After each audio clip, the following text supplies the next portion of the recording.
Hello, welcome back to my channel. This is Paul again, PC Tech Paul. There is something that I want to discuss because it's not being covered by neither the mainstream media nor really much of the independents are saying anything about it, and I feel that it needs to be pointed out. After talking to several people about the way things went down in Charlottesville, I'm very suspicious of the way the police acted. I mean, if we look at what they did in Baltimore, Ferguson, the way the people were treated at Dapple, so on and so on. Police were quick to react. They really didn't give anybody a chance, and those people were actually peaceful protesters. Not hateful people showing up with a bunch of torches.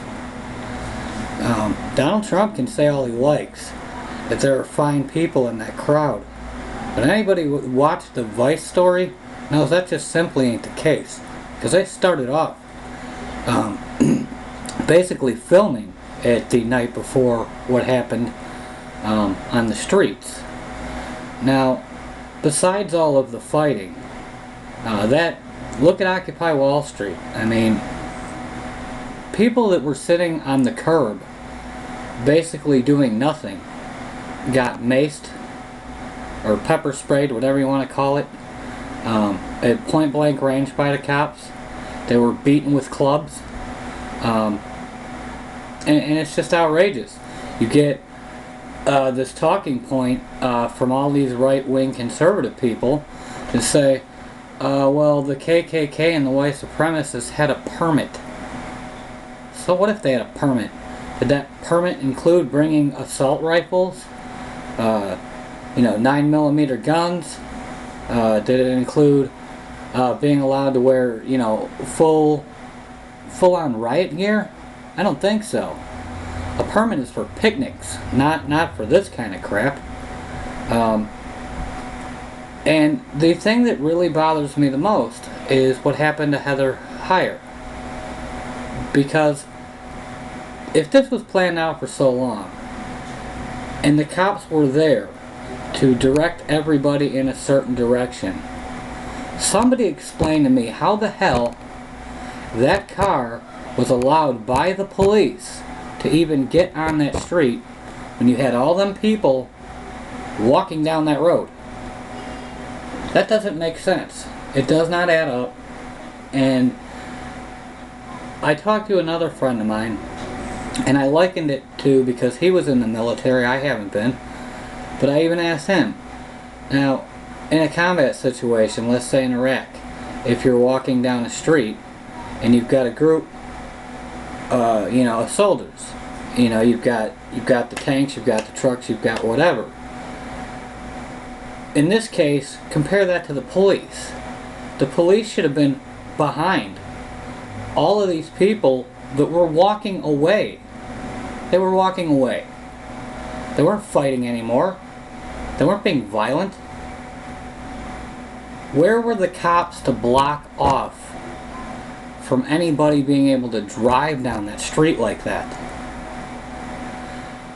The way the cops acted in this situation, to me, now it may not be being said, but I think it's quite clear that there was some type of stand-down order coming from above, that the cops allowed the fighting to go on, first of all,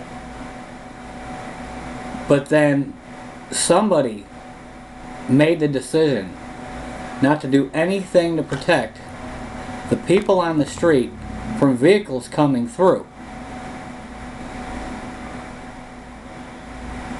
Look at Ferguson.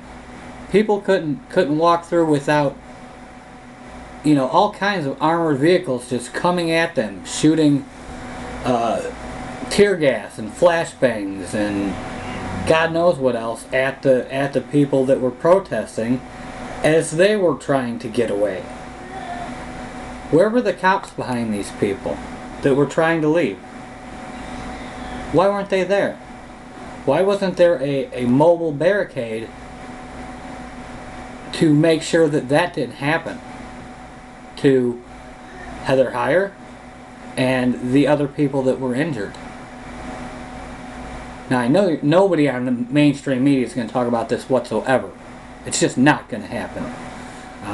Because God forbid you hear anything, that indicts the establishment, politicians, because they're all connected. The media covers for the politicians are paid by the corporations, and the corporations pay the media. It's one big circle jerk. So you're not going to hear nothing from them on it. But look at the people involved. The governor, Terry McAuliffe, longtime Clinton crony. Involved in several criminal investigations himself over the years. The guy's corrupt, and we all know this. But why isn't anybody, anywhere, really pointing out that this is a bigger problem than anything else that went down over there? The police failed miserably to protect the people that were leaving the scene. They were walking away when this maniac drove flying down the street at 80 miles a damn hour. Where was the mobile barricade? Why was there not, some big trucks or some police, whatever you want to call them, maybe not tanks, but RVs or whatever they use? Why weren't they the ones blocking the road behind all these people leaving so that a car couldn't come through and do that? Anyways, check out my website. It is mypcservices.wordpress.com. Mostly right now it's a lot of stuff about technology. I will be covering many topics, but this one really frustrates me because I live in Chicago and I watch too much violence go down here on a daily basis as it is. But what's worse is, I've seen the police and how they treat people here. And the militarization of our police force throughout the country is getting out of hand.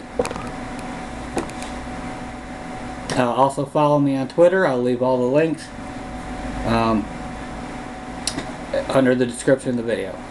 Thanks. Have a good one.